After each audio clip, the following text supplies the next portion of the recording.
everyone, I'm Stacey Sweet, and welcome to WVVH's coverage of the 2013 Folio Awards. It's Long Island's biggest media event of the year, and we've got your all-access behind-the-scenes pass, and the action begins right now. And joining us is the woman behind this great event, Jackie Clement. Thank you so much for joining us, Jackie. Thank you for having me, and thank you for being here. We appreciate it.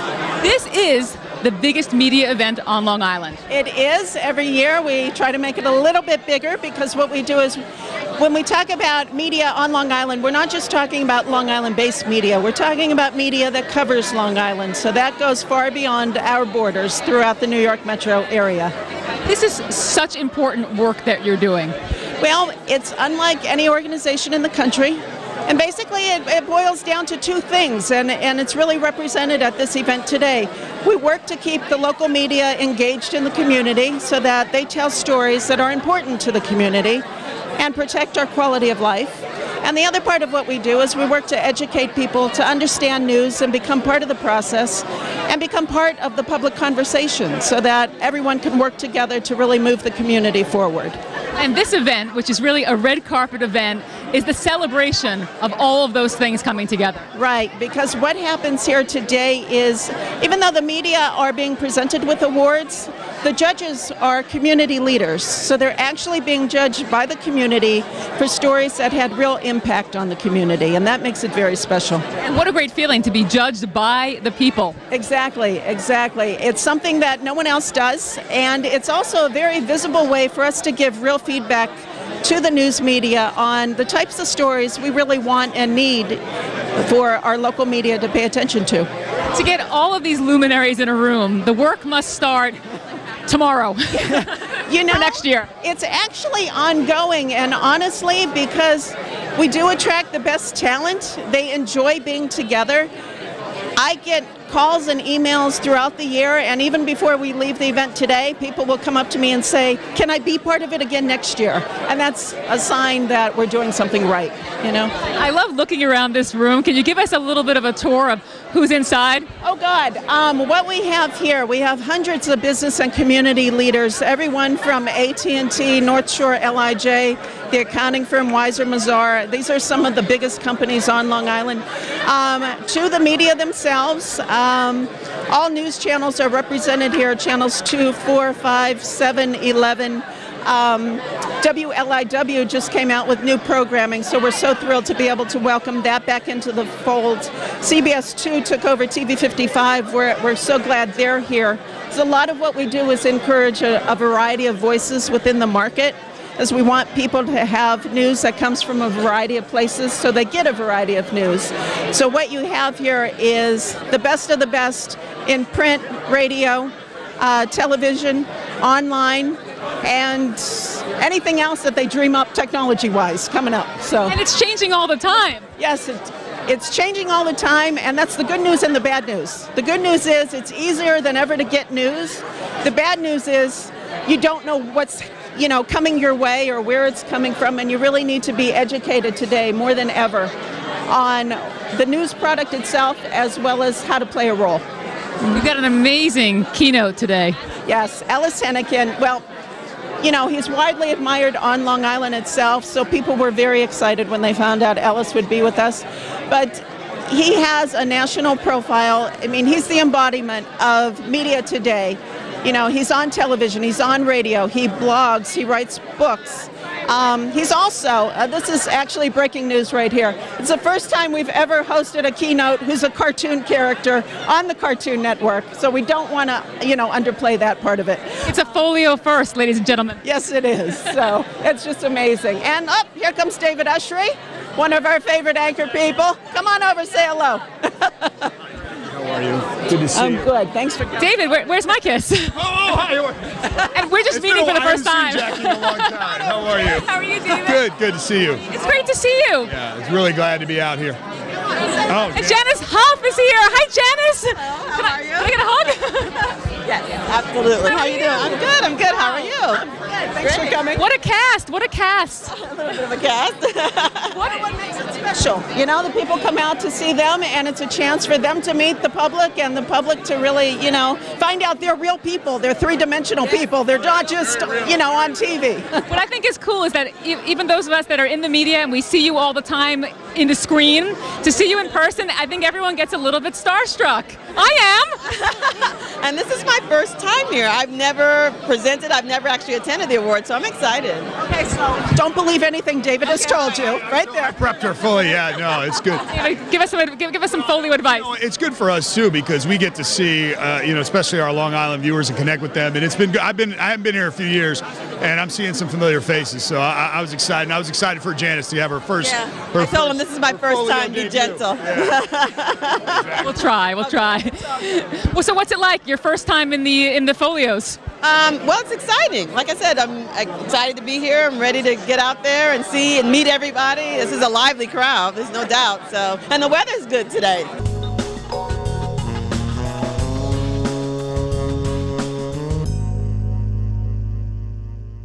I am here right now with my very good friend Ellis Hennigan. Thank you so much for joining us. How are you? It's great to be with you. Thanks. It's a great event. This is really cool. Yeah, they say it's the biggest media event in all of Long Island. It is. Yeah, and it happens in the middle of the day. What does that say about our nightlife? I don't know. But What's it like to be the keynote speaker at the biggest media event on Long Island? I mean, it's a lot of pressure, right? I mean, if I just make up stuff, there's actually a lot of media people here. They will know that I'm just making up stuff, right? So, and so much is changing so quickly, right? With this Boston story, we're right in the middle of these facts unfolding and changing, and some of our colleagues reporting things they have to pull back on. So, yeah, it's a great honor, but it's also it's a little bit intimidating.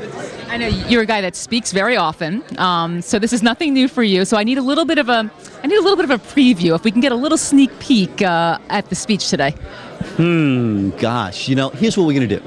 I want to talk about how the people in New York really learned the lessons of covering big terror back in 9/11, and we really created the template that I think the rest of the media, the Boston people and the national media, are using as they cover this huge unfolding story right now. And so the mistakes they made, maybe we need to be blamed for, but the vast majority of amazingly good work in the media, we kind of helped figure it out 12 years ago, and I think we have a right to be proud of that. You've covered Long Island for a very long time. Obviously, you covered things nationally, but also Long Island. Sure. What's different about covering this particular market? Well, it's just so diverse, and it's so hard to get your hands around. There's almost no one thing you can say about Long Island, right? Nothing could be more different than the Hamptons from Western Nassau, the North Shore and the South Shore. Sometimes those people don't even want to talk to each other, right? And so the challenge out here is trying to find things that everybody's interested in and that connects culturally with such a spread out and diverse place. So that's why it's a little harder, I think, than covering some places. This is a special day for Long Island. It's a special day for you being the keynote, but it's also a special day for media across Long Island because this is a unique event and it honors the people who are doing a really good job here.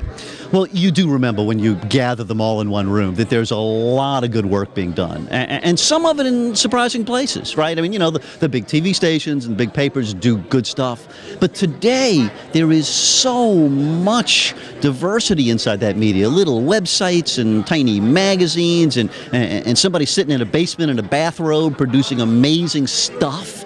Right, and so here we are, they all dress up in nice outfits, and we get to see them in the light of day and say, hey, good job, nicely done, congratulations. How do you know that's how I do my work? I don't think you ever sit around in a bathrobe. Come on, let's be honest. You didn't see me 5 minutes ago, Ellis. No, yeah, but it's true, and that's the new media, right? We don't need the technology that we used to need, right? We don't need gigantic organizations. You know, if you've got something to say, there's a lot of ways to say it. You probably recognize Marissa Ann from last season's The Voice on NBC. It's Marissa's 16th birthday. Happy birthday. Thank you so much. Thank you. We got a treat. We got to hear your angelic voice today. Wow. Thank you. Thank you. Yes, I sang the national anthem for this amazing event, and I'm just so happy to be here, and it's beautiful. Is Isn't it great to be asked? I bet you get asked to a lot of events these days, right? Yeah, and I'm so, like, what an honor to sing here, you know, so I'm very happy, and, you know, it's exciting. Long Island produces a lot of big stars. What's it like to be the up-and-coming face here on Long Island? Voice, rather. I should say the up-and-coming voice. It's amazing. You know, I'm doing, after the show, a lot of new cool things in the works and stuff, so keep an eye out for Mersan. So, yeah, it's great. So can you give us a little sneak peek? What's coming up? Hopefully some music, my own original music coming out, maybe an EP, and we want to kind of create a buzz online and stuff, so it's all great. I have a manager now and a producer, so it's really exciting stuff. Okay, we know you're well on your way, but what's the dream? The dream? I always wanted to go on tour. And like have a headlining tour everywhere, so that's like the #1 Mersan goal. Well, you were today's voice of the Folios. What was it like in front of this room of so many media in the room and performing? Was it different than being on NBC, all live? Every performance is the same. You know, I try to put the same effort and you know, try to just bless the whole room, especially with everything going on and now. And it's so amazing to meet all these new people, you know, people behind the scenes, people that I see on TV, so it was really cool. Now, I know you're a seasoned veteran already at 16. Do you still get nervous to perform, or this is your time to shine? I do. Every performance, no matter where it is, get a little nervous in the beginning, and then I kind of get a handle on it towards the end, so. Well, we need the soundtrack now. The soundtrack of the Folios belongs to Marissa Ann. Can you sing us out? I'm putting you on the spot, right? Yeah. Want me to do the national? Okay. I want to hear a little. Well, we heard it was great, right? Can you give us a couple of notes? Okay. And the rockets are red glare, the bombs bursting in air, get through the night. Wow! Wow, where does that voice come from? I don't know. Is there someone standing behind you? This powerful voice, wow. Thank you so much, thank you. You are truly a voice, and a lovely voice at that, and we're so happy to be talking to you, and thank you so much for being with us today on WVVH. Thank you for having me. Now we'd like a few words from our sponsor. Please welcome AT&T's Ed Bergstracer. Ed? On behalf of more than 200,000 AT&T employees around the globe, AT&T is proud to be the presenting sponsor of the Fair Media Council's Folio Awards, and we are honored to be a growing part of the Long Island community.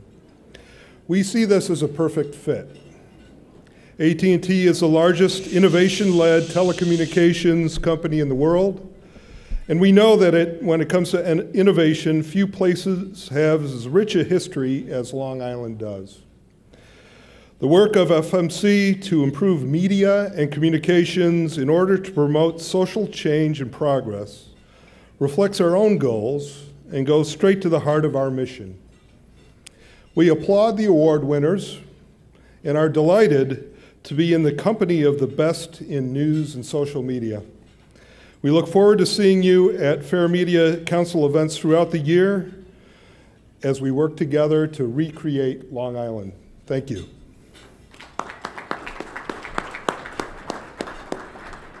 Thank you very much, Ed, and thank you to AT&T for all you're doing for Long Island. AT&T is the sponsor of this great event. Why did AT&T get involved this year?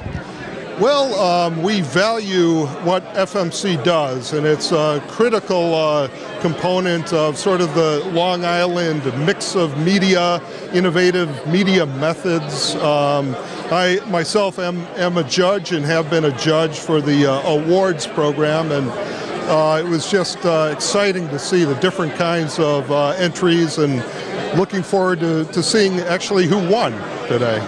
And AT&T has been involved with this event before as well.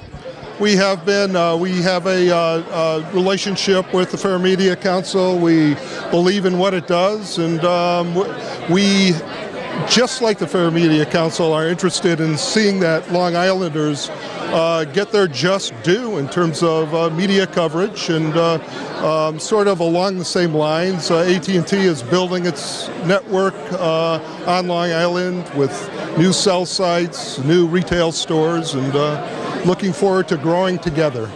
What does the Fair Media Council represent? Well, I think it represents innovation. I think that's a key word here, and it's something that the AT&T Foundation subscribes to as well in terms of supporting STEM initiatives, science, technology, engineering, mathematics, but also in terms of just overall technological wherewithal. It's great to see companies supporting entities like the Fair Media Council. They really do terrific work. Yes, and we just want to increase our presence in Long Island as a product of Long Island, and now on board with AT&T. I'm happy to see the synergy that AT&T and the Fair Media Council have created here with this presentation and with this organization as a whole. What was it like judging the work of these great journalists? Well, we kind of rolled up our sleeves and looked at a lot of different entries, both as homework and in a couple powwow sessions here on Long Island. And again, it was an exciting afternoon. Enjoyed it immensely. And it's so much pressure, too, being a judge of an event like this, because the work, there's so much great work that comes in. Making that decision has to be really tough. Well, it was a group decision, and so don't blame me, but worked out. What do you think it means for the folks that get to walk away with this award? What do you think it means to them?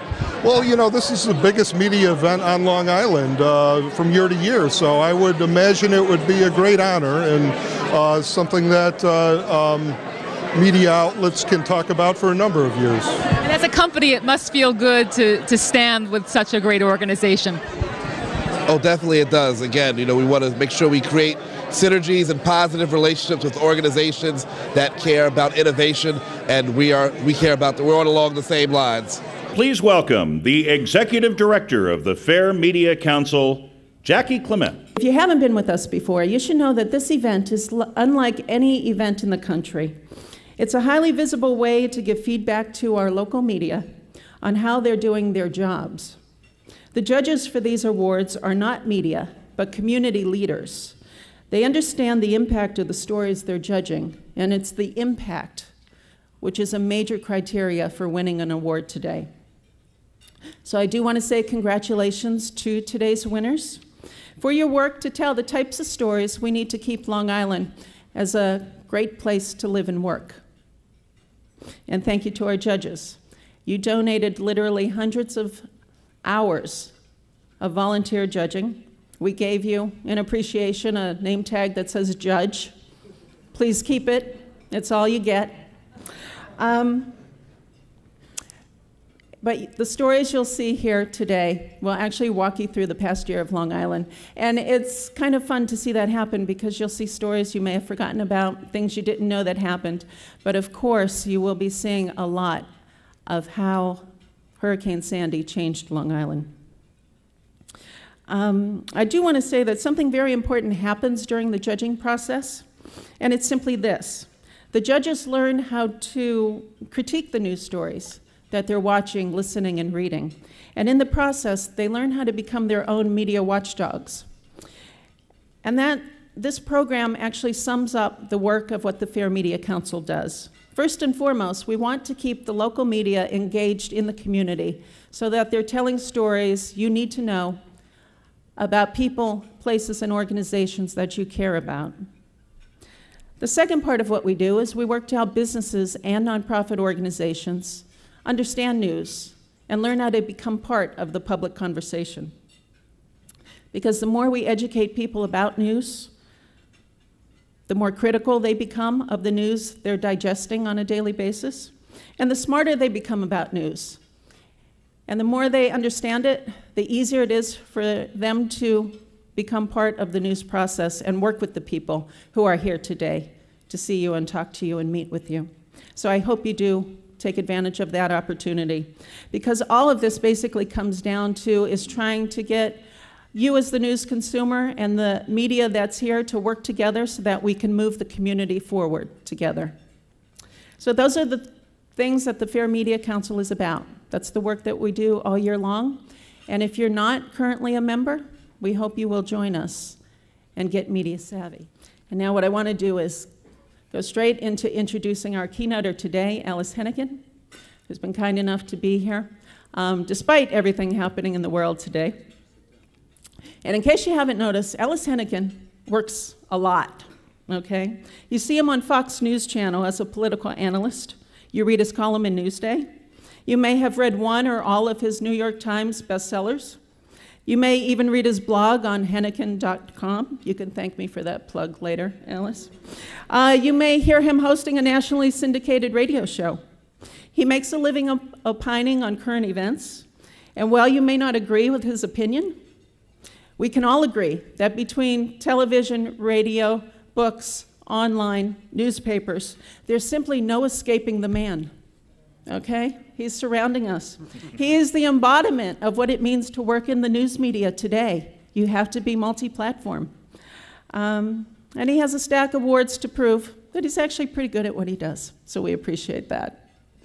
As an added bonus, and this is the first time this has ever happened at the Folio Awards, our keynoter is actually a cartoon character on the Cartoon Network, so we thank you for all that you do. Despite being born in Virginia and raised in New Orleans, Alice Hennigan is a New Yorker, so please welcome our keynoter. Listen, we have our faults in the media, right? And we are very clear about what those faults are. We're reminded of them constantly.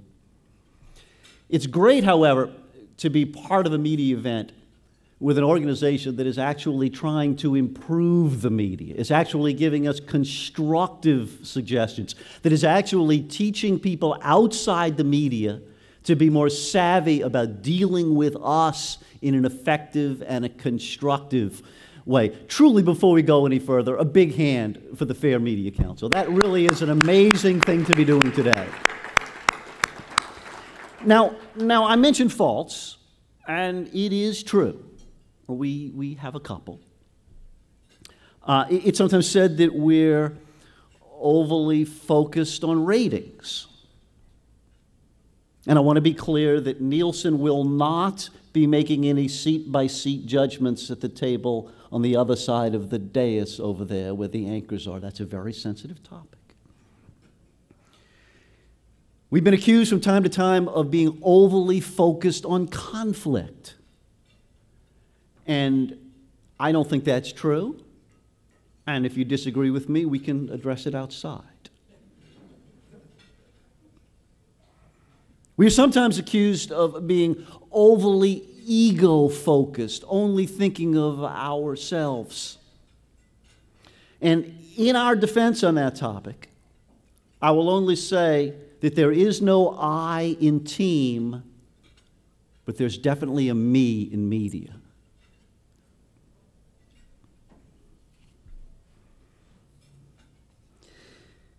You have to say a couple of words about Jackie.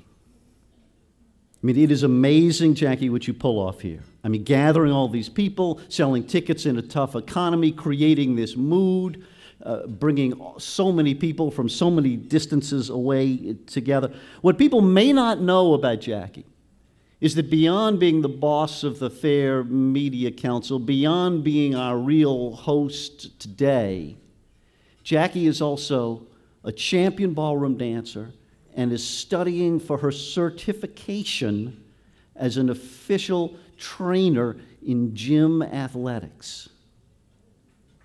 How about that, right? After next year's Folio Awards, she will lead the entire room in a kickboxing demonstration, okay? So while I welcome you to have dessert today, I want to warn you that there's a full 12 months between today and when that event finally occurs. Now, thankfully we have, despite the busy news week that we have a number of the top local anchors in New York joining us now. We love these people. They work hard for us. We have huge expectations, guys, of you. We want you to look perfect at all times. We want you to have calm and responsibility as you deliver a huge variety of news stories to us. And we truly do recognize how hard you work. That at the end of the day, as you're completely exhausted, and then one of the people in the second level of this day, as one of the news directors will inevitably say, would you mind doing a live shot for the 11? Except, tell me if I'm right here, that sentence almost never begins with, would you mind? Listen, anyone who thinks TV news is easy has not done TV news. And some of the reports and the prizes today are absolute proof of that. Now, I got started as a print guy in this business, and for those of you here who are under 30, I guess I should probably explain that that involves cutting down trees and applying ink to paper and rolling it up into a bundle with a rubber band and throwing it onto a doorstep and billing the people by the month. But let me defend print 1 second. Here we are, well into the 21st century, and it is still true that this dinosaur corner of our profession continues to lead so much of the fact-gathering in journalism that the entire media benefits from and that the entire public is informed, guys. So I am a proud print guy today. I may be the last person leaving the newsroom, turning out the lights, and if you work in print, let's have a little bit of applause. And if you steal from print every day, let's applaud even louder if you would. So just as a thank you, something for Alice for as well. It basically says, author, columnist, political analyst, talk show host, and cartoon character. Thank you for weaving the fabric of the public conversation in the most interesting, enlightening, and entertaining ways. So thank you for being with us. Thanks so much, dear. Thank you. Nice to meet you. Thank you, everyone.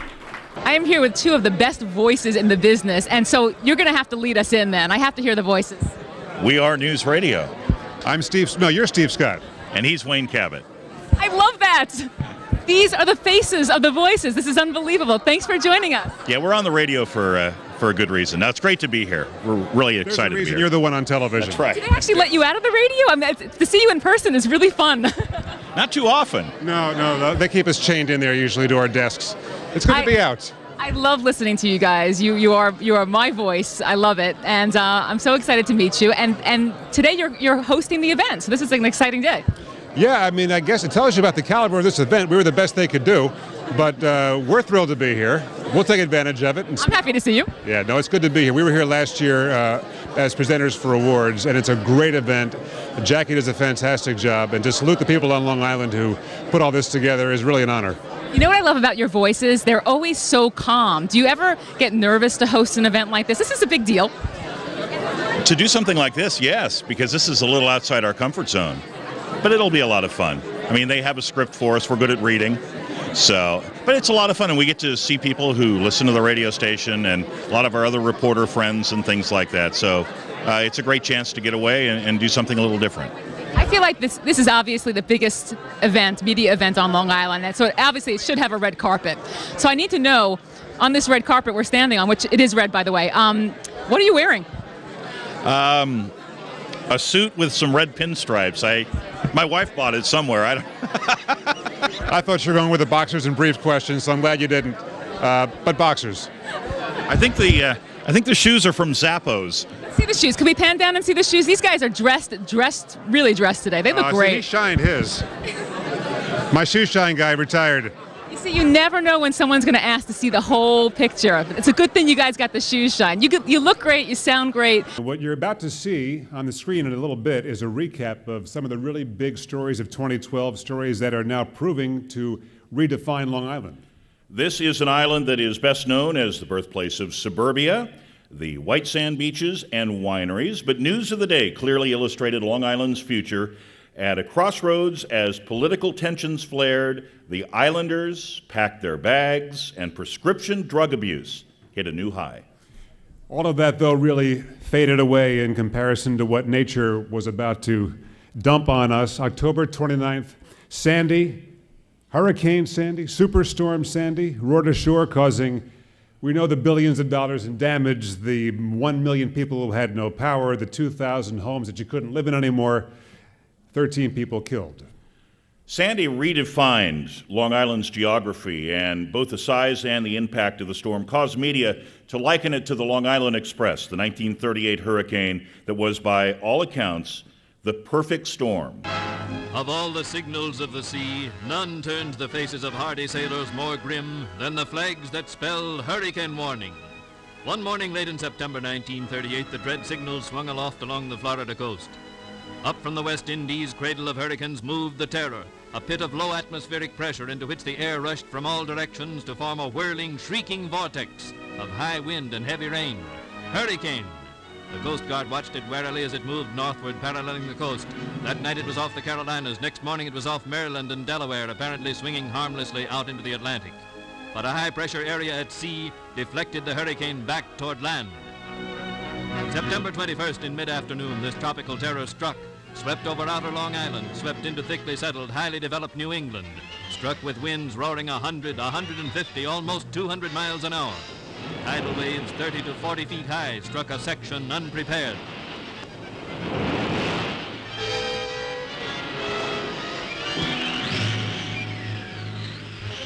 The great wind-driven waves swallowed the sandy bulwarks of the coast, washed away the pleasant beaches of Long Island's southern shore, literally changed the coastline. Bridges joining islands to the mainland were destroyed almost instantly. Flicking New York City with its outer fringe, the whirling storm smashed full force across Long Island. Thousands of homes along the seashore were shattered, mansion and modest home alike. The storm tore timber from timber, leaving only tangled wreckage. Millions of dollars worth of yachts and pleasure craft were smashed or swept far up on land, damaged beyond repair. Undermined roadbeds derailed trains. Passengers were marooned, some of them drowned. Next up, we'll take a look at what Sandy had in store for us as we bring out our first set of presenters. Please welcome, it's her first time at the Folio Awards, Janice Huff, and Folio veteran David Ushery of NBC4 New York. We are certainly honored to be here. I am, especially because I've never had a chance to come. I've heard so much about this event and about the Fair Media Council. I read so much about you, and it's really, truly an honor, and I appreciate you inviting me to come out. Yes, exactly. So let us begin. Our first award today in the category for Hurricane Sandy goes to WCBS News Radio. Take a listen to Mike Zeranak reporting from Freeport's Nautical Mile. The wind is really gusting here already and the water rising off Freeport's Nautical Mile. It's where I am now. This is an area where officials expect some of the worst flooding ever. Many low-lying areas all across Long Island, the shoreline, are under mandatory evacuation order. Right now in Freeport, where Mike Zeranak is, the water is up and covering the Nautical Mile, that street there. And, of course, many residents in that area, residential streets, are in bad shape. It's going to be worse this evening, and that's just one locale. Fire Chief Dave Baer just came by and had a conversation with him. He tells me the big concern are the rising waters, the record tides that are expected. We're looking at 9 feet, which could go past Atlantic Avenue. Is that about as bad as you've ever seen it? We're looking at something as worse than anything that we've seen in our lifetime. Accepting today is Mike Zeranak. There you go, Mike. Thank you so much. Congratulations to you. And now WCBS-TV's continuous live Sandy coverage shows us what many of the people in this audience never saw. Take a look. Good evening. Power poles smashed, wires dangling, multiple houseboats slammed into residential homes, pitching them all in darkness. We traveled today from the North Shore to the South Shore in Nassau County, where most of Long Island's power outages remain, speaking with vulnerable residents. 84-year-old Virginia Connors is surrounded by downed trees and down power lines. I'm all alone. So you're kind of trapped in here. Yeah. The old Westbury senior citizen bundling up with a hat, gloves, and wool jacket. I got this Gimbals years ago. No electricity, no heat, no hot water, and now plunging temperatures. Tonight, below freezing. A new wrinkle for the powerless. Mountains of toxic debris trucked into town and county parks in the flood zone near homes and schools. Many blame the mess on LIPA's chief, saying he mishandled the disaster from the start. it's a shame that he waited this long to leave. Amid the storm over the Sandy response, LIPA's COO announced he will step down. CBS 2 was granted the first television interview with Michael Hervey following his abrupt resignation. He said the storm was so unprecedented it wiped out telephones, computers, radios, TVs, any way to communicate, and then the nor'easter hit. I don't think you've heard of anybody, any other utility having 90% of their customers without power. Anxiety, hope, and perspective on a packed Fire Island ferry. Seasonal owners were allowed 3 hours to see how their beloved summer home stood up to Sandy. My reaction is sad, but I'm happy that the house is still here and we can save it. Sandy's calling card was evident from the Ocean Beach ferry dock. Restaurants left mangled. Shops along Bay Walk coated with thick mud. The entire 32-mile-long barrier island was submerged in chest-high water for a week from ocean to bay. Sand now half buries some homes, others blown off their foundations, and 80% of the houses were flooded. It's tough to see, but we'll be able to get through it and put it back together. When you live on an island like this, you know what you can expect to. Sandy took away something else that's more complicated to rebuild than a house. The dunes that protected this barrier island and in turn the mainland are gone, leaving these homes completely exposed for the next storm. They call this Mount Sandy, this oceanfront mountain of ruined possessions, 100,000 cubic yards and growing. But as massive as it is, some folks say their own piles haven't been picked up in 17 days. Long Beach city officials say crews are working around the clock, but some streets are so narrow and were buried in so much sand they needed special equipment. But with the insides of homes destroyed,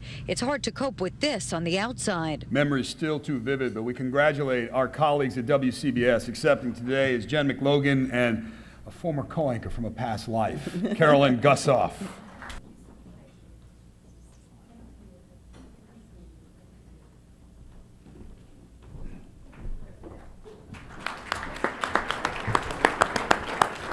Congratulations, Jen and Carolyn. Great to see you, Carolyn. It's been a while.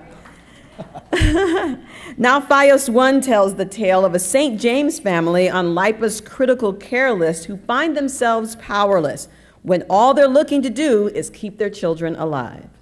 Lori Burke of St. James has 4 children. Her 27-year-old daughter Katie lives in Arizona, and her 15-year-old son James goes to Chaminade High School in Mineola. Her other 2 children, 25-year-old Mary Ellen and 24-year-old Kevin, both have an extremely rare genetic disease called microsyndrome. Their breathing is not good, so they're on ventilators. Mary Ellen at night, Kevin at night and in the day if he needs it. Both need to be continuously monitored by nurses 24 hours a day. The Burke's power went out right after Sandy, and Lori says she needs to use a propane-powered generator at a cost of $150 per day to keep her children's life support systems running. She tells me they're on LIPA's critical care list, but that hasn't helped them get the power back on. The problem with the critical care list is it's really non-existent. They make you jump through hoops to get on it, doctor's letters, to get on the list, but really all the list entitles you to is a phone call if a storm is coming. Lori says that because she lives in a small neighborhood, LIPA told her that she actually lives in a low priority area. Some of the neighborhood has power. The mall, very frustrating, 2 blocks away has power. That's very frustrating because people can go shopping and we need to breathe. So to get some answers, I put in a call to LIPA's media contact, Mark Gross. You've reached Mark Gross at the Long Island Power Authority. And got voicemail. I called back and again, no answer. Hi, Mark. This is Kevin VC again from FiOS 1 News. But then I got a call from Elizabeth Flagler, who also works in media relations at LIPA. She told me that Lori's house is connected to a substation that suffered extensive damage during the storm and that she didn't know what could be done specifically to help Lori and her family. After my visit to the Burke's home, LIPA sent 4 trucks to put the power back on. They were successful, and Lori says she was ecstatic. It was life back to normal, which is a whole world of pressure off our shoulders because every day is a big day here anyway. But just after midnight during the nor'easter, their power went out again, and the Burkes were back to square one. There we are, again, running the generator, trying to get a delivery every day. And, you know, we're not the only ones in this situation. That's the problem. So Lori called LIPA and was told the very earliest that the problem would be looked at would be next Tuesday. The first call this morning was 40-minute wait time, and that's for the critical care people. 40-minute wait time to tell us that we're at the bottom of the list now because they're working on all the Sandy people. Lori says something has to be done to make sure that LIPA's critical care list gives special needs families preferential treatment during emergencies. She wants to change the laws to make that happen. What is it going to take? It's going to be a sad day when someone dies that's on the critical care list. In St. James, Kevin Vesey, FiOS 1 News.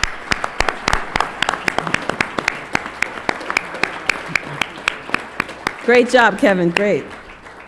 So Thanksgiving approaches, but for Long Island residents without homes, power, or heat, there's a real struggle for something to be thankful for. WPIX found a way to help. Watch this.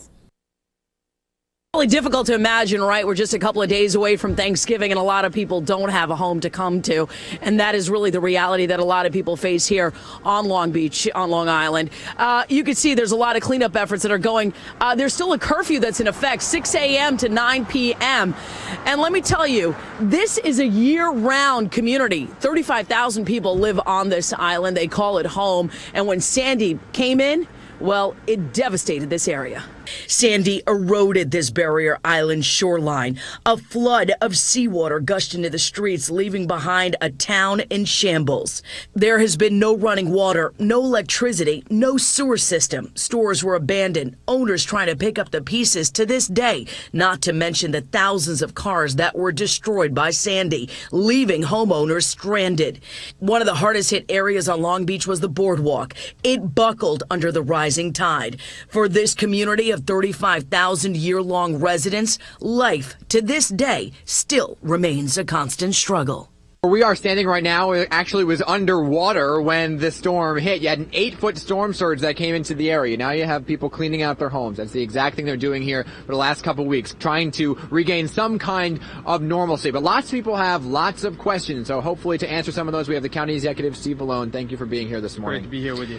How tough has it been trying to get people back to normal and answer their questions? Well, it's been very difficult. You know, because for most people on Long Island, with the gas back to normal, with their lights back on, it is back to normal. But for the hundreds and thousands of people along the South Shore that have been impacted by Sandy, life's going to take a long time to get back to normal, and that's what we're working on. We also like to hear that you have folks in your community that are coming together to do things. We had London Fog out here earlier. By the way, we had over 500 jackets and over 200 duffel bags. This is all we have left are these kids' jackets here. The County Executive, you have folks out here like Camp Bulldog that formed this organization. Just came together on an ad hoc basis in response to the storm, and they've become a major distribution point for the Red Cross and for supplies for this whole area. Sukanya is going to accept. Jackie tells us Sukanya is actually still live on the air with the ongoing coverage of the Boston situation, so we'll make sure that they get the award. Yes. Now we turn to social media. Obviously, that played a big role in helping out the community in very tangible ways.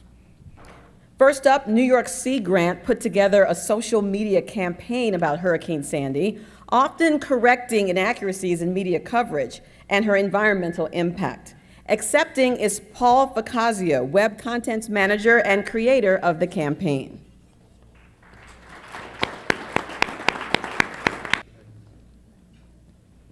Congratulations to Paul and New York Sea Grant. The power of social media continues now with St. Joseph's College. Using Twitter and Facebook, the college provided real-time information to students and staff during the hurricane and created an online fundraising campaign that raised, are you ready for this, more than $265,000. Now accepting, wait, give that a hand, that's pretty good money. Yeah. Accepting is, I'm told, one of the coolest college presidents ever. The president of St. Joseph's College, Sister Elizabeth Hill.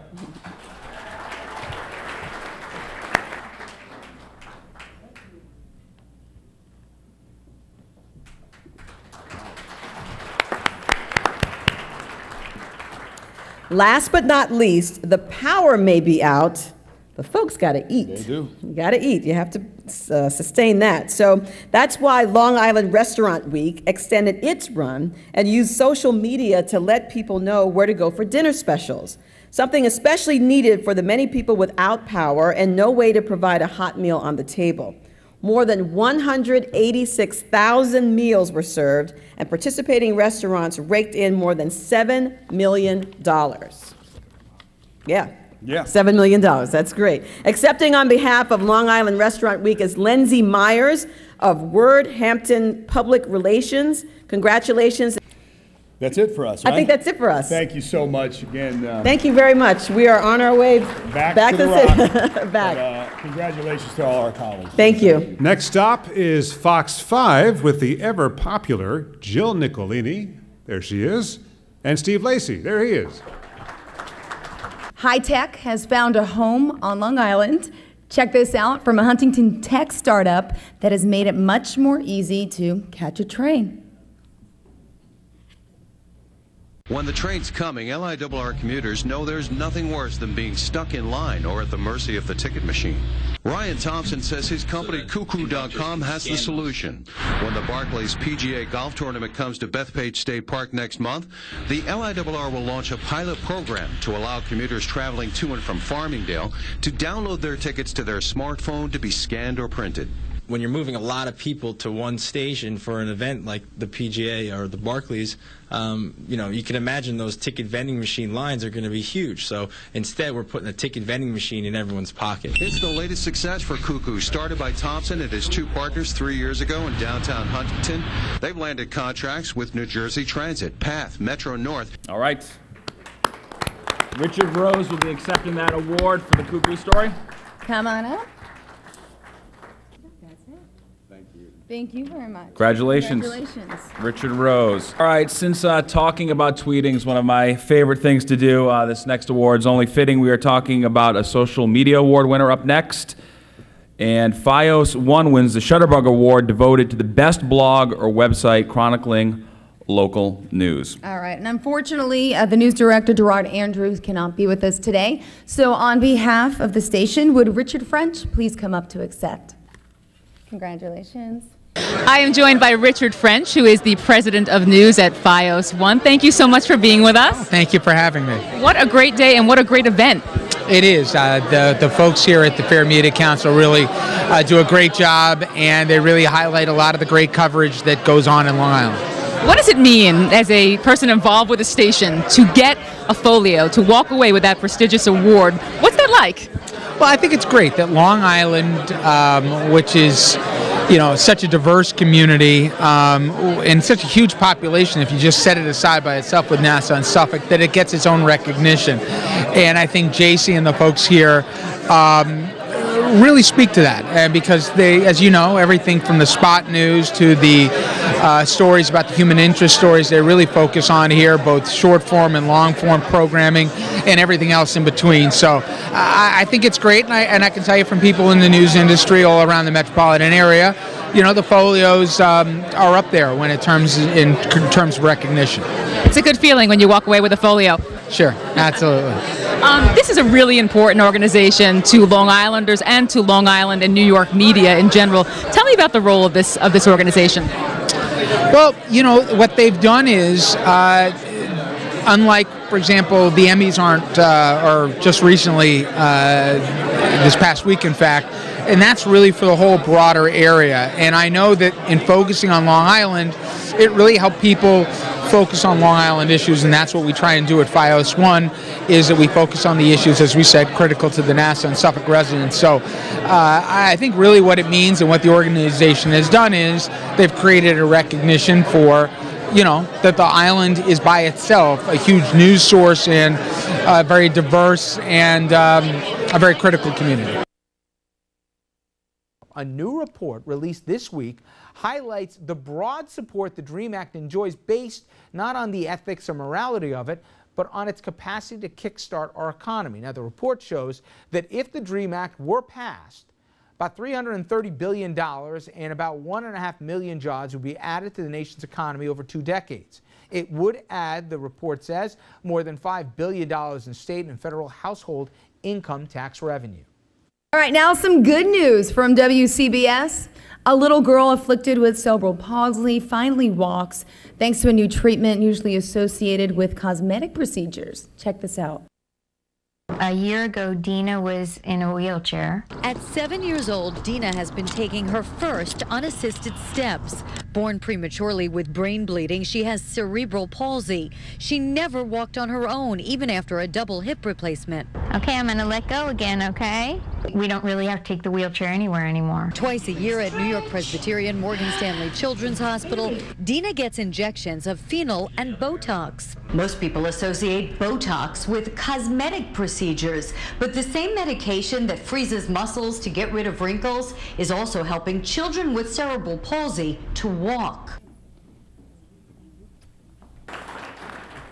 All right, next up, we welcome back local programming at WLIW. The Long Island Business Report takes an in-depth look at what's stopping America's first suburb from evolving. Here's the look. You've seen Long Island go from agriculture to aerospace and defense to high tech. We've basically stopped growing. The population is pretty stagnant. Where are we going in the future? One of our greatest weaknesses on the island, and this cuts across a range of problems, is fragmentation. It's governmental fragmentation. And accepting is the host of the Long Island Business Report, Jim Pamar, also my neighbor.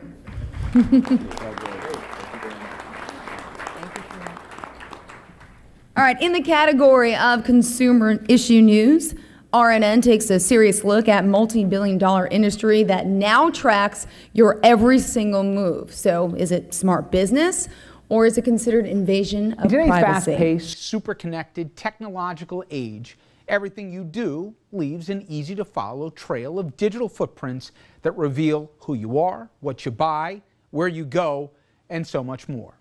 This personal data is one of the hottest commodities in today's big business. It is a multi-billion-dollar industry for advertisers and internet giants like Google and Facebook. But for the average consumer like you and me, it can amount to an invasion of privacy. All right, RNN's Richard French accepting the award for Surveillance Nation. And privatizing county sewers remains one of Long Island's greatest controversies, as chronicled by the Long Island Press. Always great being with the ever-popular Jill Nicolini here in your homeland. And the ever-tweeter, Steve Lacey. So thank you all, and please hope you enjoy the rest of the day.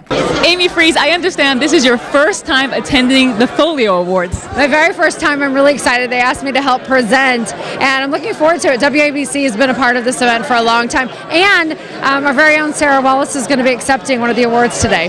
That's great, and this is so much fun. There's so many people here. It's a who's who of the New York and Long Island media. It's kind of a little red carpet event. I'm looking forward to it. You know, I've never met Janice Huff before in person, only through social media and seeing her on TV. So she's one of the meteorologists that I like to watch as well. So I'm looking forward to meeting her. I think it's great seeing a lot of the radio folks that are here and putting the voice with the face. It's kind of fun. Yes, the face behind the voice. I'm a true radio junkie. So that is one of the highlights, I think, is seeing your favorite radio broadcasters face to face. I think it's fun because we're all in this industry, but seeing people that you see every day on television that you may not know, you do get that kind of starstruck feeling, like, oh my God, there's Amy Freeze. Yeah, well, they're on our radios, they're on our televisions, they're in our homes, they're a part of our lives, and you feel like you get to know them. But then when you see them in 3D, it's like, hey, great to see you. The best part for many of the folks is they're going to get to walk away with this beautiful award. This is really a great event, and it means a lot to a journalist. It really does. You know, you work so hard every day, and you put the stories out there, and you're not sure sometimes what the benefit is to a viewer. It may not come back to you directly, but it does make particular stories memorable when you're recognized for doing the work, and it's sort of a moment that you can capture and sort of remember, because you're doing this every day, putting your heart and soul into stories, and there's not always the follow-through. There's not always a circle back. You're putting it out there, and then next day you do it all over again. And so to have a award to commemorate it for some of these folks who really work hard every day is great. Now to present some serious news of alarming drug abuse in the suburbs, please welcome Amy Freeze of ABC7. The next three stories really tell it like it is. WCBS News Radio's Irene Cornell reports on the need for sophisticated techniques to catch abusers and doctors who keep the pills moving through the streets. Listen to this. Veteran narcotics detectives accustomed to shutting down heroin mills, tracking cocaine cartels, have had to learn some new tricks. These days, they find themselves staking out medical clinics on the trail of unscrupulous doctors peddling powerful painkillers to desperate addicts. It prompted the city's special narcotics prosecutor to create a new investigative unit to deal with this alarming trend. Congratulations, Irene.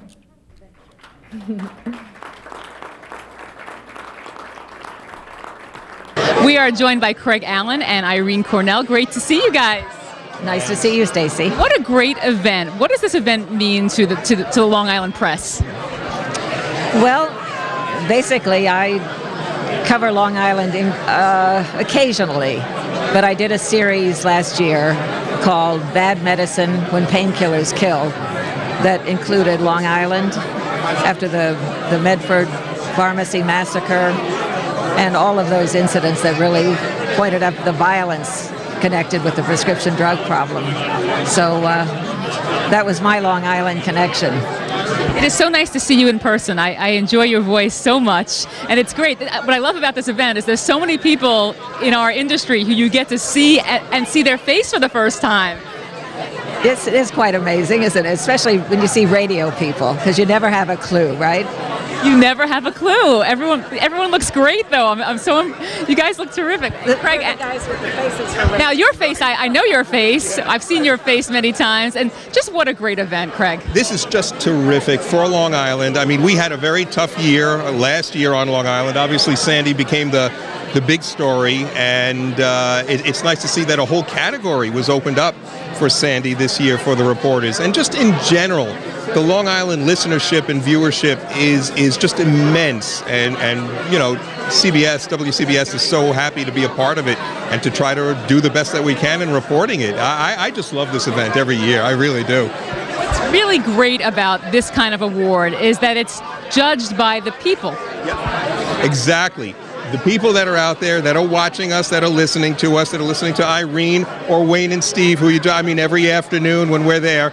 It's just, you take a look around and you see all these faces. These are all the people that make up the news of Long Island to make sure that Long Islanders are safe or happy, depending upon the kind of news day it is.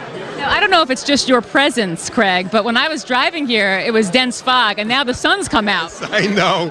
I saw that. Thank you. I come from the South Shore. It was just completely obliterated, but it was nice to see the sun break out as I got up here. Yeah. So what's the forecast for this special event? Pretty good? The rest of the day, see, this is what we do. We look out the window and we tell you the forecast. The rest of the day looks pretty good. Thunderstorms tonight, though, but we'll be long gone. It looks pretty good when you're getting a folio or you're at the folios. The forecast is great. And it's right here. Yeah, right. I want to get it right in front of all these people. Otherwise, you're going to hear something. Whenever there's a hurricane, I head for Shelter Island. So that's my hangout. I stayed there during Sandy. Shelter Island? Yeah. Wow. What was that like? It was, well, Shelter is sheltered for a reason. There was quite a lot of flooding on the usual places, but there wasn't incredible damage. I mean, it's Queens and the city got it much worse than Shelter Island. More bad medicine up next for this award. FiOS 1 reveals prescription drug abuse gripping suburbia. Here's their story. Even for career cops who have seen just about everything, the senseless murder of 4 innocent people at a Medford pharmacy last June was deeply troubling. And the deadly shooting on New Year's Eve at a Seaford pharmacy was just as disturbing. Both cases bring to light a problem that has been quietly growing on Long Island and nationwide: the addiction and abuse of prescription painkillers. Certainly we're seeing a lot of activity in the narcotics squad with our undercovers coming across more and more of the prescription pills. The crimes here in Seaford and in Medford were the most violent, but they were not the only armed robberies of pharmacies on Long Island. The statistics are frightening. According to law enforcement officials, there were only 2 armed robberies of pharmacies in Nassau and Suffolk in 2006. In 2010, there were 28. And in the first 6 months of 2011, 16 pharmacies in Nassau and Suffolk were held up. Accepting the award, Gerard Andrews. Nice work from FiOS 1. Congratulations. Congratulations. WCBS-TV put together this award-winning enterprise report revealing prescription pill abuse is up an astonishing 82% among Long Island youth, leaving their parents struggling to understand. Watch this clip. Numbers of teens in substance abuse crisis are surging on Long Island. 670 families, 10 times the normal number, sought help last month in one Mineola center. Children caught up in prescription drug addiction. CBS 2's Jennifer McLogan reports now on the summer scourge. These are faces of drug overdose deaths on Long Island. Young people leaving behind families in crisis. In this summer so far, we've posted record numbers. Dr. Jeff Reynolds, Long Island Council on Drug Dependence, is now seeing the anguish and heartbreak. With local, state, and federal funding drying up, resources aren't there to help, yet numbers are surging. Prescription drug arrests up 878%. DUI drugs, 413%. Pharmacy robberies, 100%. And also last year, hospital drug admissions up 125%. Police predict more pharmacy shootings, more carjackings, more overdose fatalities, more community turmoil and crime. Congratulations to Jen McLogan. Congratulations.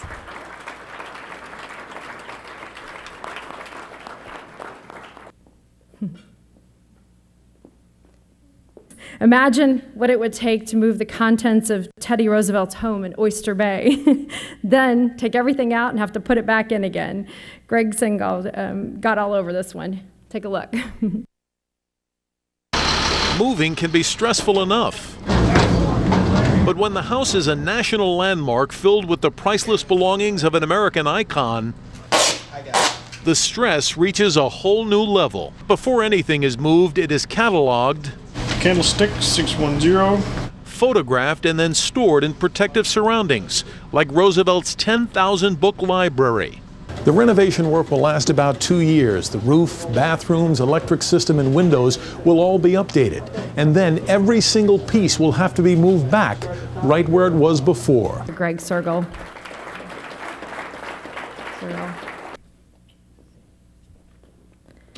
Turning now to the feature story category, Long Island gay and lesbian youth celebrated their proms, and the organizers of this event hope that a lot of schools will start to embrace teens for their alternative lifestyles. Take a look at this winner.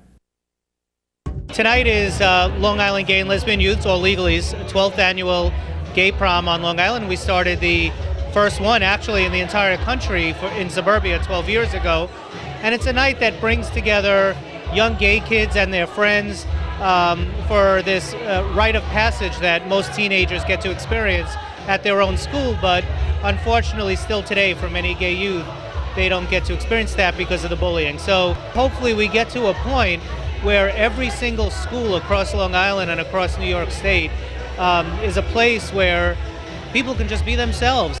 Accepting My Ally TV's Waldo Cabrera, congratulations.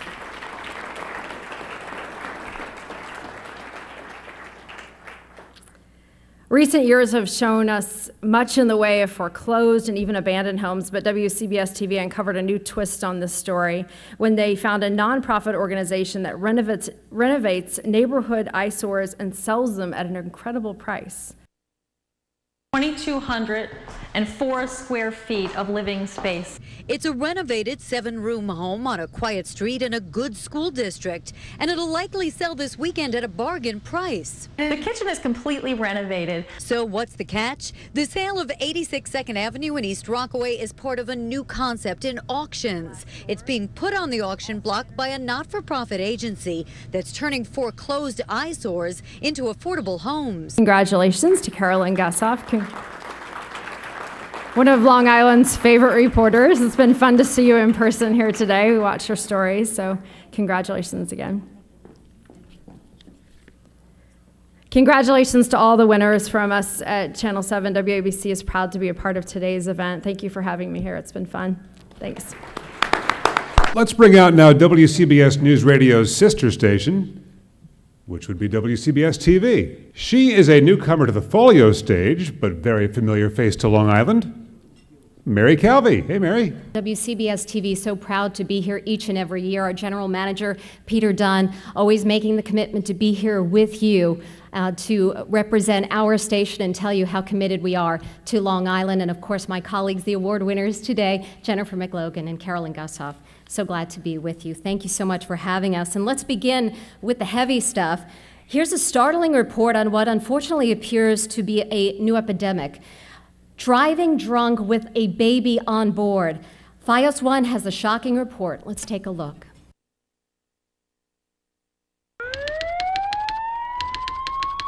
Bust. 30-year-old Nicole Lopez of Glen Cove. Police say she slammed into a tanker truck while driving drunk. Her 5-year-old daughter was riding the passenger seat when it happened. You know, it's estimated that only 2% of drunk drivers are ever actually caught. And Mothers Against Drunk Driving say there are as many as 5 million drunk or high drivers on our highways nationwide at any one time, either night or day. Serious story, serious consequences. Thank you for bringing it to light, and congratulations to FiOS 1. Richard French is accepting. Congratulations to you. Next up, Deception in Roosevelt, winning in the prestigious Investigative Journalism category, named after legendary reporter Bob Greene, is WABC-TV. And watch how Sarah Wallace uncovers a man who bills himself as a family doctor, but interestingly enough, has never attended medical school. Watch this. The man who was really a physician's assistant and never been a doctor went ballistic when we tried to confront him. Desiree Hunt says she and her 3 children watched in stunned disbelief in their Roosevelt, Long Island home last week as our story aired. We confronted this man accused of passing himself off as a doctor. Would you like some mace in your face? The man you saw on TV. Get this camera out of my face. Is your doctor. It's my doctor. And he's been my doctor for over 4 years. He was the family doctor. He was your personal doctor. He was your gynecologist. My allergist. I had pap smears done, breast exams. Desiree Hunt feels deceived by all involved and says she never would have knowingly had her family treated by a physician's assistant posing as a doctor. God forbid something major, you know. Several sources are telling us that John Michener is no longer working at New Health. Accepting on Sarah Wallace's behalf is Amy Freeze. Congratulations to her. Wow, what an effort there. Now we present a newspaper award. This one goes to Long Island Press for its in-depth report on decades of environmental abuse to Oyster Bay Harbor and the impact it has had both on the environment and on the livelihoods of those who work the waters. And accepting on behalf of the press is investigative reporter Christopher Twarowski. Congratulations to you, Christopher, and your entire team. And here's the bright spot, folks. MyLI-TV takes home a Folio for affordable housing feature reporting for this piece, showing Connecticut high school students teaming up with Habitat for Humanity to make a difference in Suffolk County. Watch this. Today is the start of our annual student build project. It's probably about the 20th house that we are working on with the students. This is a project that when I started 12 years ago with Habitat, we had about 8 schools that participated in it. They really weren't into that fundraising mode. They were just going to come out and build. But as fundraising has kind of dropped off and we've really needed their help with the funding of the building materials, they have stepped up to the plate. We decided that we were going to do a 5K run. Little did we know that we would raise $11,000 at the run, but we're here today and we're happy to help out the family in need. Walter Cabrera accepts for that feel-good piece. Fine work. Congratulations. And next up, a big upset here, walking away with the award for Best Newscast. Best Newscast here, Hofstra University's student radio station, WRHU. I think that deserves a round of applause here. Their Newsline newscast impressed the judges with its completeness and story. The rationing of gasoline on Long Island will come to an end. Local electricians say LIPA did not want their help during Hurricane Sandy. And one of the hardest hit communities on Long Island slowly recovers from the superstorm. Hempstead, we have tip-off. I'm John Hanford, and I'll have the latest in Hofstra and professional sports later on in the broadcast. Accepting the Folio's Rick Rosetto. Congratulations to the students, to the staff at WRHU. It's an amazing win. Congratulations.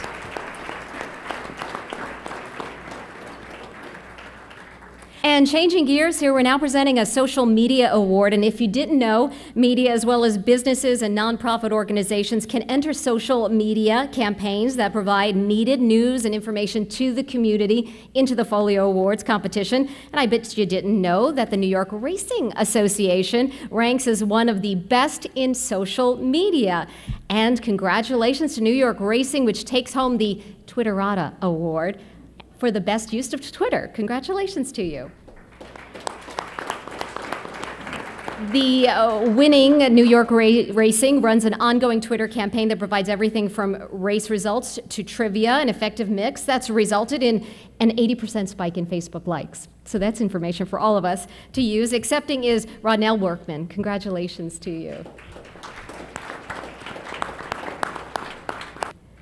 Well, that's it for us with WCBS-TV. Thank you so much for having us here. We so appreciate it.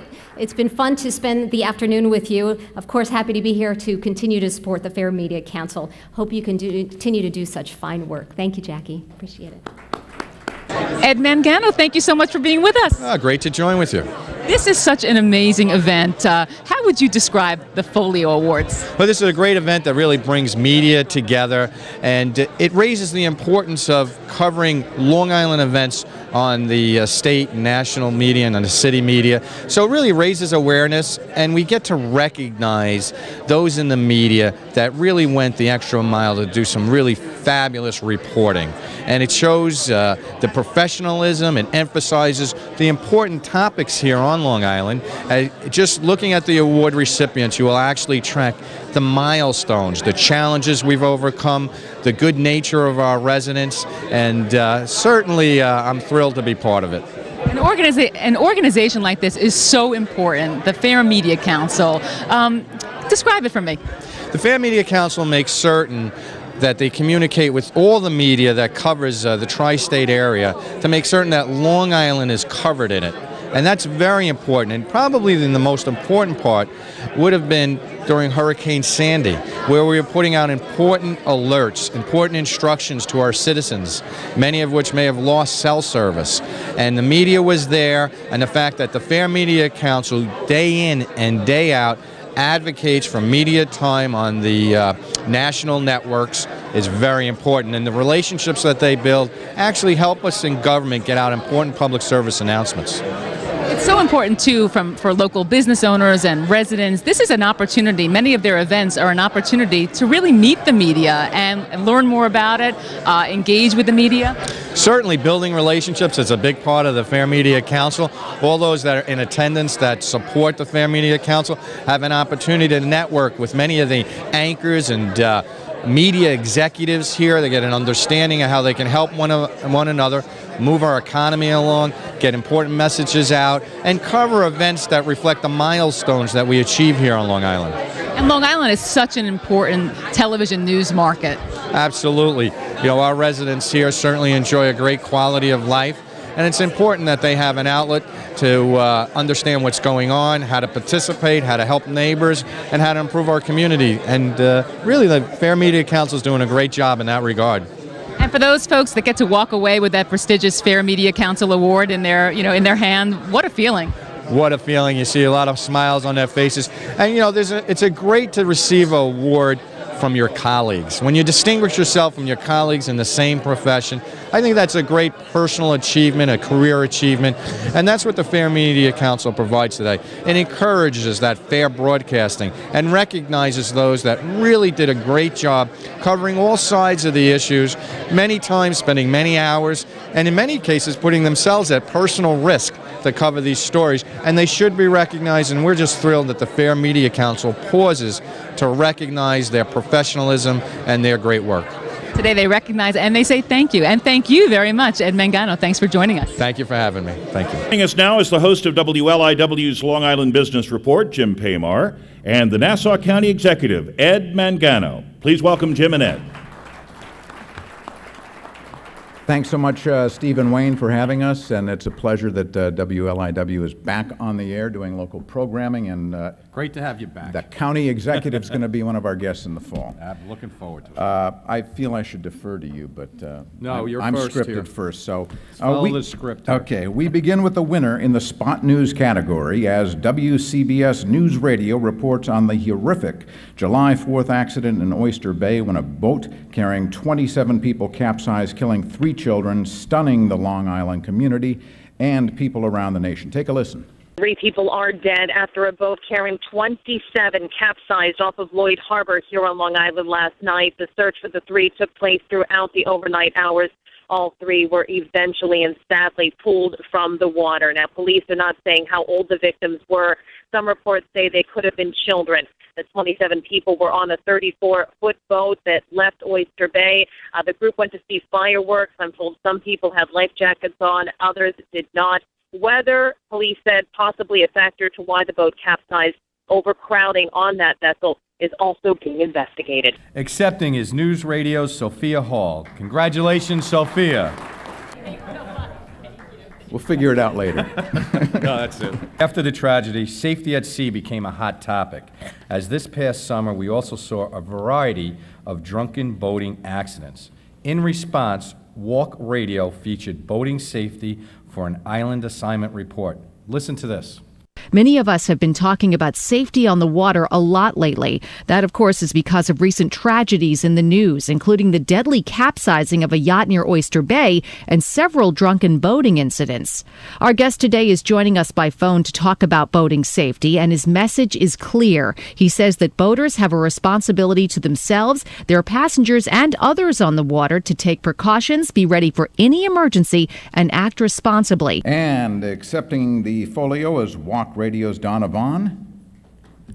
Congratulations, Donna.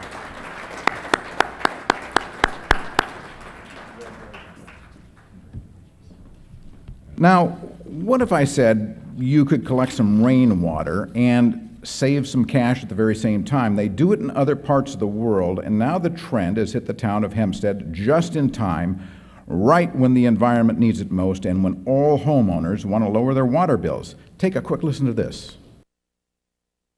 The town of North Hempstead is selling discounted barrels for homeowners to collect rainwater. Carmen Castro was one of the first. She'll use collected rain to water her vegetable garden. Rain recycling not only lowers water bills, it also cuts down on runoff.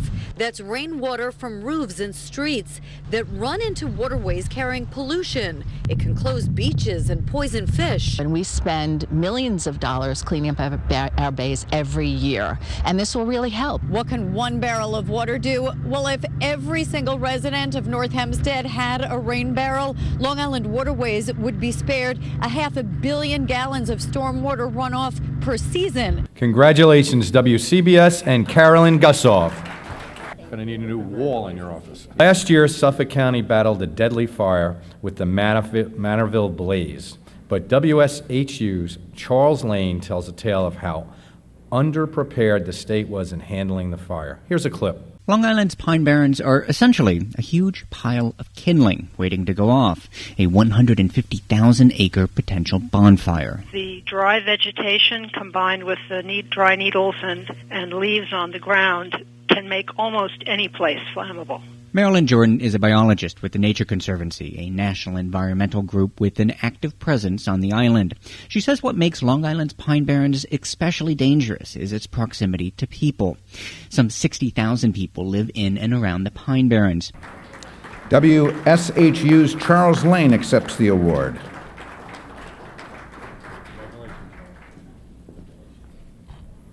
And now we turn our attention to what's happening inside the schools. In this report, Waldo Cabrera shows us that at the Plainview Old Bethpage School District, they're introducing children to the importance of caring for the environment. Watch this. School buses today are either diesel fuel or gasoline. And the concerns with diesel and gasoline is, one, you're dependent on foreign oil, and two, it leaves a carbon footprint. This is the only all 100% electric bus. There have been some hybrid buses that are half diesel, half electric, but this is the first of its kind that's totally 100% electric. By introducing the electric school bus at this time is only mirroring what the children are learning in their classroom instruction about recycling and doing things for the environment. Congratulations again, Waldo. Way to go. And the last award Jim and I will present goes to Long Island Press for its introspective look at one of Long Island's most storied venues, the Westbury Music Fair. And accepting for the Long Island Press is Chris Tarosky. Congratulations to the press and all winners here today. Jim, best of luck with the Long Island Business Report. It's great to have local programming back on WLIW and have another voice for Long Island to turn to. The team at WCBS scores again, yay. We are happy to say, this time with a spot news piece about a Plainview girl who hid in the closet when she discovered an intruder in her house, possibly the same perpetrator who broke into another home in the neighborhood earlier that day. Let's watch that. I yelled, "Dad, Dad," and then there's no answer, and I was like, there's something wrong. So Emily Long tiptoed to the top of the steps. It's all dark, and I just peer over real quick to see who it is, and I just see this dark male figure, and I get really scared, so I run back up, turn off my lights, hide in my closet. The suspect was armed with crowbars and possibly a revolver. I hear him coming up, and I'm just like, I call the police really quick on my phone, like real quick message, and then hang up so he doesn't hear me. Police were swarming their Plainview home. Emily was safe. The perp had run out the back and fled with the jewelry he'd stolen. Love your work, Jen. And now here is a crowd pleaser earning the Finelli Folio for Educational Reporting at FiOS 1, for this look at one mom with two autistic kids. Let's watch this. B. Husta Peterson says her family keeps her going every day. The lifelong runner is a busy mother of 4 children who works nights at Memorial Sloan Kettering Cancer Center and runs the nonprofit EJ Autism Foundation. B founded the organization nearly 7 years ago as a way to raise awareness about autism and funds to support local programs. Whenever we've needed a grant, B's been there. B was the reason that 5 autistic and intellectually delayed athletes went to the U.S. cross-country championship, competed. They were 40th out of 50, but we beat 10 teams. If it wasn't for people like B, if it wasn't for this race, if it wasn't for people coming out and supporting her, these kids wouldn't have won.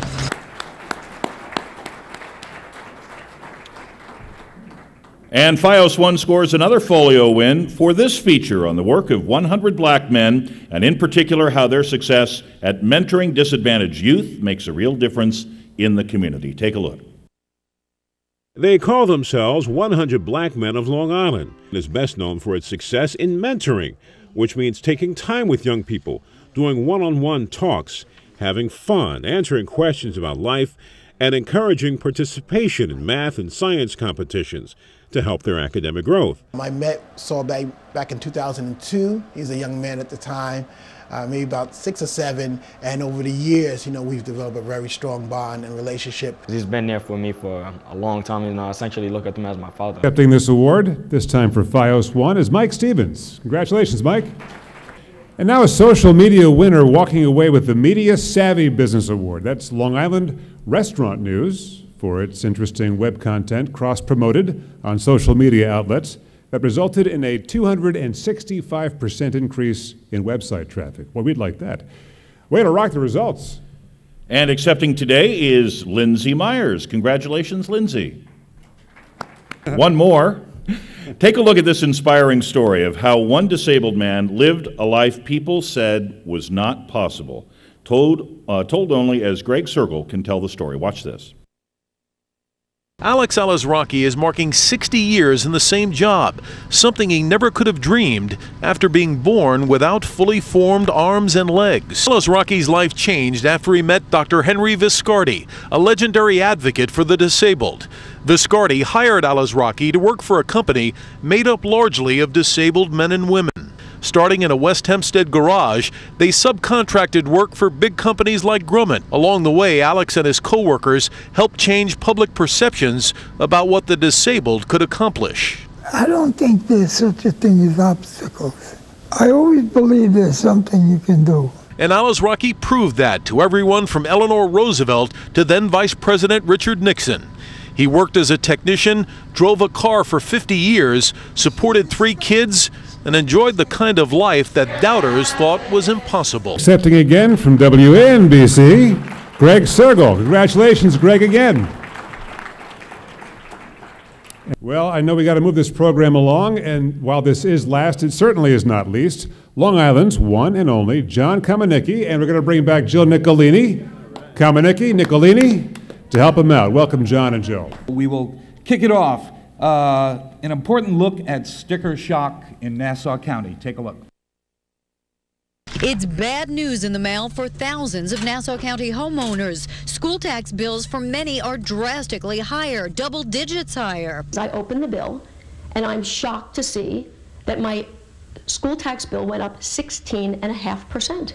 This East Williston School District resident was expecting a tiny tax increase. A state tax cap is in place. The taxes just went out this week. Sticker shock across Nassau, where tax receivers' phones are ringing with complaints. But they don't oversee tax assessments, the county does. In Jericho, the tax rate is up nearly 12%. In Lawrence, 15%. Westbury, 19%. Roosevelt, 29%. The list goes on. School boards say they're angry too. They've trimmed budgets. Critics say blame it on a broken Nassau County assessment system. Who is that girl? I haven't seen her here all day. Carol and Gustav, come on up, and congratulations again. We should have made your seat a little bit closer next year. You're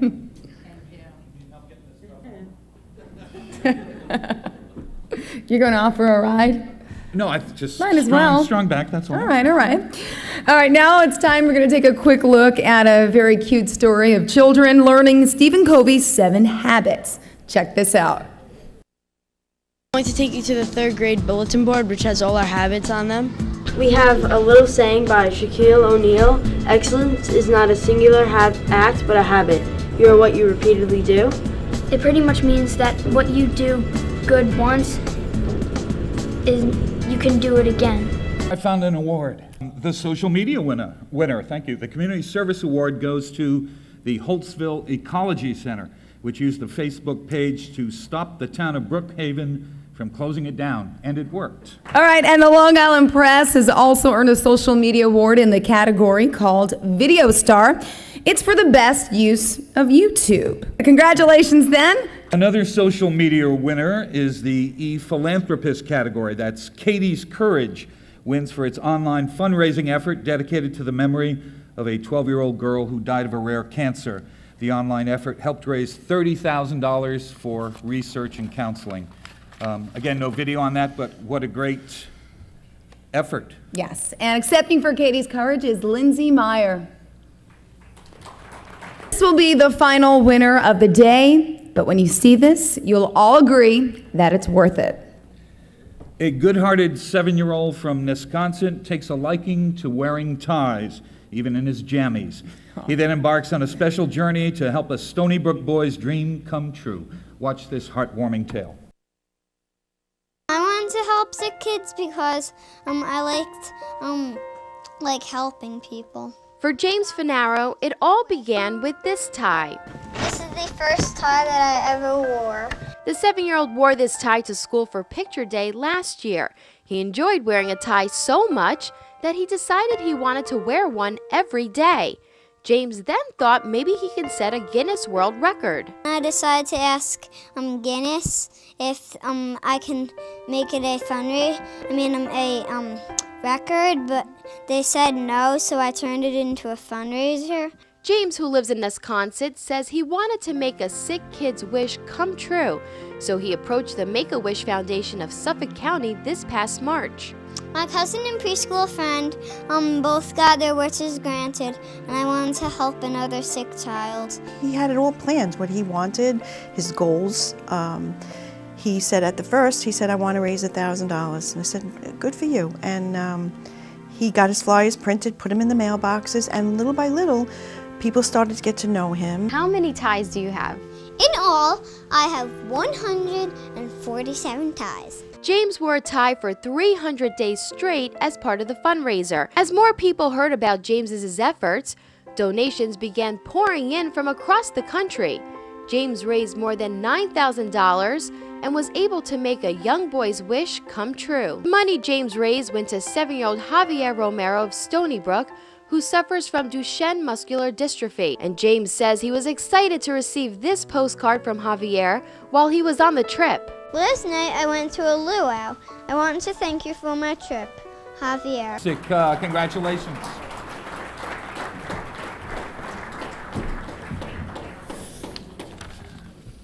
I think that's congratulations to FiOS 1, by the way. I think that's it for us. Congratulations to all the winners. Well, in under an hour, maybe a little over an hour, you walked through some of the most important moments of Long Island in 2012. We'd like to thank all of the presenters here for making it happen, especially on a very busy news day. To the local media in the audience, we offer this advice for the coming year. Consider the importance of your story choices and the impact of your choices. Thinking like that will earn you a Folio in the future. The watchful eyes of a media seeking to inform and protect the public is what will keep Long Island strong and help it find its future. And while we in the media keep an eye on you, we know that Jackie Clement and the Fair Media Council will be keeping an eye on us. Thank you for being part of it. So until next year, invoking the great Charles Osgood, we'll see you on the radio. Shining the spotlight on the year's best journalism, from the red carpet to the award ceremony and beyond. We hope you've enjoyed our coverage of the 2013 Folio Awards right here on WVVH. I'm Stacey Sweet. Thanks for joining us.